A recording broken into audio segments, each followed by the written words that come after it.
Adam mengonfirmasikan kepada Allah dengan bertanya, menyampaikan. Qala, Rabb, alam takhluqni biyadik? Ya, Adam mengatakan, ya Allah, bukankah engkau yang mencipta aku dengan tanganmu, dengan kuasamu? Qala, bala, kan? Kemudian Allah menjawab, ya. Qala, Adam kemudian mengonfirmasi lagi, bertanya lagi, Rabb, alam tanfakh fiyya min rohik? Ya Allah, bukankah rohku juga berasal darimu? Engkau yang meniupkannya sehingga aku menjadi hamba, kan, yang berkehidupan.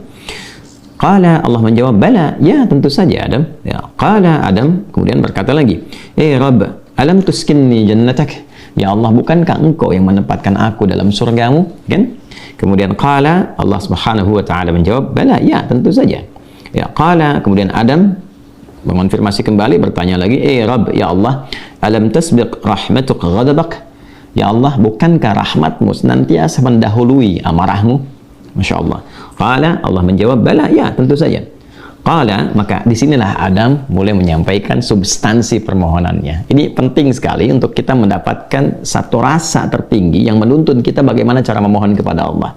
Baik, maka Adam kemudian menyampaikan, Ara'ait in ana tubtu wa aslahtu araji'i anta ilal jannah. Allahu Akbar.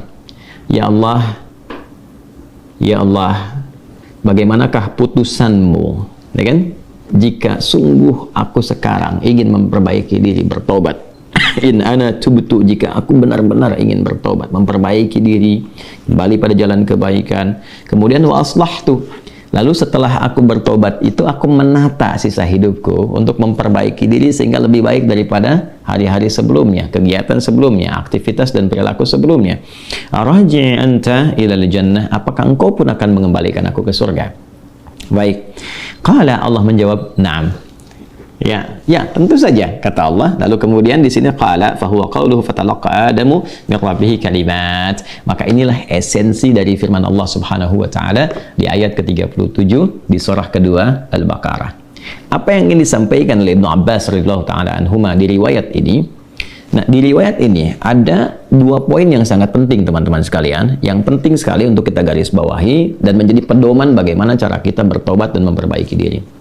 Ya, yang pertama, ada kesan yang tertangkap bahwa ketika Allah menurunkan ayat-ayat taubat, bukan sekedar pedoman yang isinya membimbing kita untuk menyesali, kemudian memperbaiki dan menata kehidupan lebih baik daripada sebelumnya. Tapi di situ juga tertanam nilai-nilai kesungguhan dan keikhlasan yang betul-betul kita mengharapkan karunia dan bimbingan Allah yang menyertai taubat kita itu. Jadi bukan sekedar, ya aku menyesal, ya Allah, aku menyesali perbuatan yang kurang baik, aku ingin memperbaiki diri, aku ingin menata lebih baik lagi. Bukan sekedar kalimat itu yang disampaikan, itu baik. Tapi lebih daripada itu, kalau kita ingin mendapatkan penerimaan terbaik di sisi Allah, kemudian tobat kita betul-betul diterima oleh Allah, yang dengan itu menanamkan ketenangan, kedamaian, dan bimbingan untuk memperbaiki diri, maka dalam memohon taubat itu sertakanlah permohonan rahmat Allah yang mengiringi taubat yang kita mohonkan kepadanya. Bisa dipahami ya? Baik ya?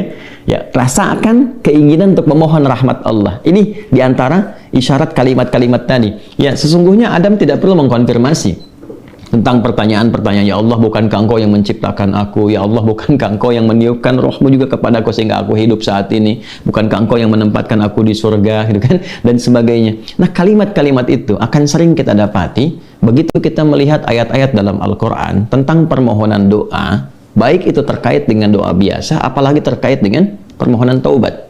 Kalau kita tarik ke kalimat-kalimat taubat, misalnya yang dimohonkan Nabi Isa alaihissalam untuk umatnya, ya, ketika Allah menetapkan ini hukum, bagi yang melanggar akan dihukum begini, ya, kemudian bagi yang taubat dia akan diberikan anugerah seperti ini, ya, maka Nabi Isa alaihissalam terekam sempurna dalam Al-Quran menyampaikan, ya Allah, ya, jika pun mereka ini berbuat salah, maka mereka ini hambamu, ya, fa innahum ibaduk, mereka hambamu ya Allah, tapi engkau jika mengampuni mereka, gitu kan, maka sungguh engkaulah pemilik rahmat yang sempurna, engkaulah pemilik kasih dan sayang yang sempurna. Jadi sentuhan-sentuhan itu yang menyertakan rahmat Allah dalam permohonan kita, itu yang lebih cepat mengguncang arasy dan memberikan kemudian pendampingan langsung dengan rahmat Allah itu pada taubat kita, yang menjadikan taubat itu semakin sungguh-sungguh. Ini kunci utama. Jadi kalau saya panjang lebar menyampaikan, simpelnya begini, kalau tobat jangan nanggung. Gitu. Ya, kalau tobat jangan nanggung, supaya tobatnya betul, tidak tobat kejadian lagi, tobat kejadian lagi. Maka caranya, ini kata Ibnu Abbas, sertakan rahmat Allah di dalamnya. Supaya rahmat Allah itu mengiringi kesungguhan tobat kita, penyesalannya tertanam dalam jiwa, setelah itu kita merasakan perubahan. Itu poinnya. Jadi kalau ingin cepat taubatnya diterima oleh Allah, rasakan rahmat Allah hadir di dalamnya, lalu tanamkan pada diri kita. Ya kan? Ya, dihidayatkan Allah yang menciptakan engkau, Allah memberikan jalan kepadamu, Allah memberikan nafas kepadamu, Allah memberikan waktu. Setelah kamu akan berpulang. Kalau bukan karena rahmat Allah, bagaimana engkau berhadapan dengan Allah saat dihisab, ya kan? Lalu kita balikan, ya Allah, engkau yang menciptakan aku, engkau yang memberikan kehidupan kepadaku, engkau yang memberikan jalan-jalan kepadaku. Sungguh dalam keadaan ini aku hambamu yang engkau maha tahu banyak berbuat maksiat, tapi aku pun menyadari betapa besar rahmatmu yang melampaui murkamu. Maka dengan semua rahmat aku mohon, ya Allah, bimbing hamba untuk bertobat, memperbaiki diri sebelum berpulang kepadamu. Nah, kalimat-kalimat itu dalam. Itu poin yang pertama.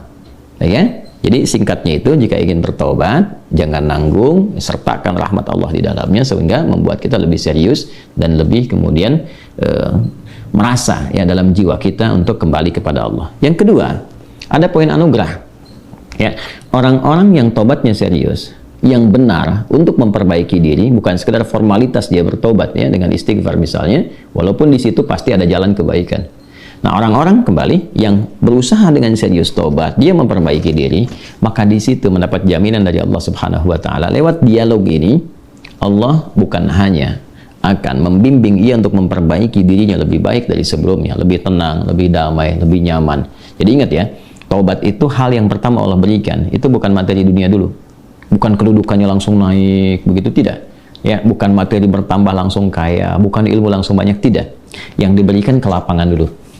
Ketenangan, kelapangan, kedamaian, dibersihkan yang kotor-kotornya, baru datang melimpah. Ya, baru datang melimpah. Anugerah-anugerah sesuai dengan pilihan hidup kita untuk beribadah dan sebagai bekal kembali kepada Allah. Nah, nanti kalau benar taubatnya dan memperbaiki diri, diberikanlah kelapangan itu, lalu ditempatkan di kondisi lebih baik dari sebelumnya. Nah, ini yang dimaksudkan kalimat di sini.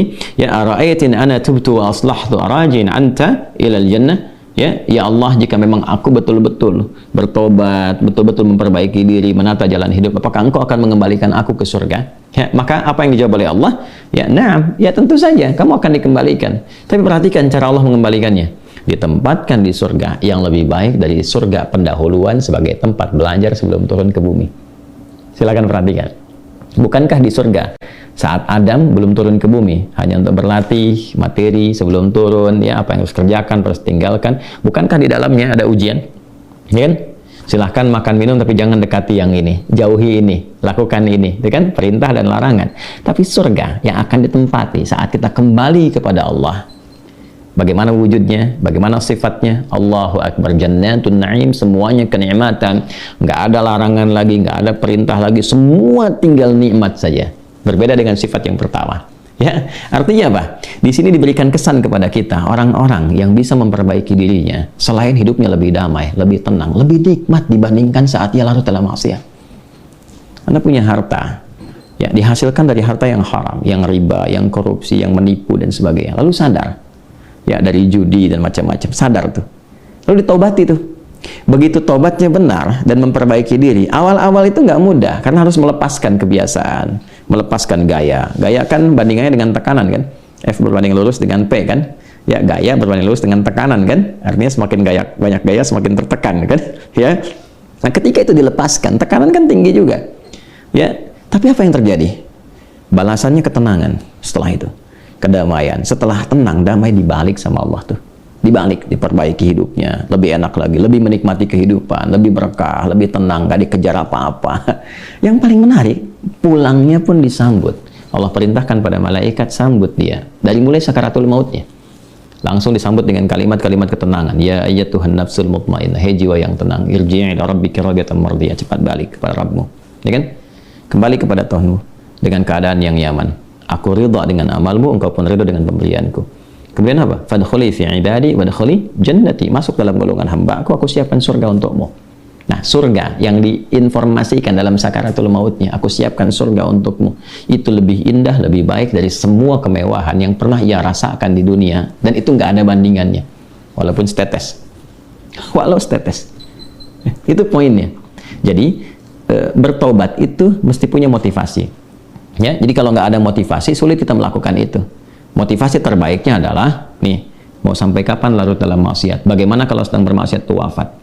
Ketika sudah menyadari itu, cepat perbaiki, cepat bertobat. Begitu tobat itu dilakukan dengan benar, janji Allah turun. Ya, selain dibimbing, diberikan ketenangan, kedamaian, dibalikin lagi, lebih nikmat dari sebelumnya, lalu dibimbing mendapatkan sesuai dengan bekalnya. Kalau ilmu dikuatkan dia, supaya cari surga dengan ilmunya. Kalau kedudukan diatur, supaya tidak mendapatkan kedudukan dengan nyogok, dengan korupsi, kan? Dan macam-macam. Naik itu, sesuai dengan maslahat dia. Dan kalaupun dapat harta dengan cara yang benar, nggak usah nipu, ya, nggak usah korupsi, nggak usah macam-macam gitu. Dapat dia, ditempatkan. Sampai dia jaga sampai wafat aja. Begitu meninggal, dapat yang terbaik. Lebih indah dari suasana yang dia dapatkan sebelumnya. Itu spiritnya.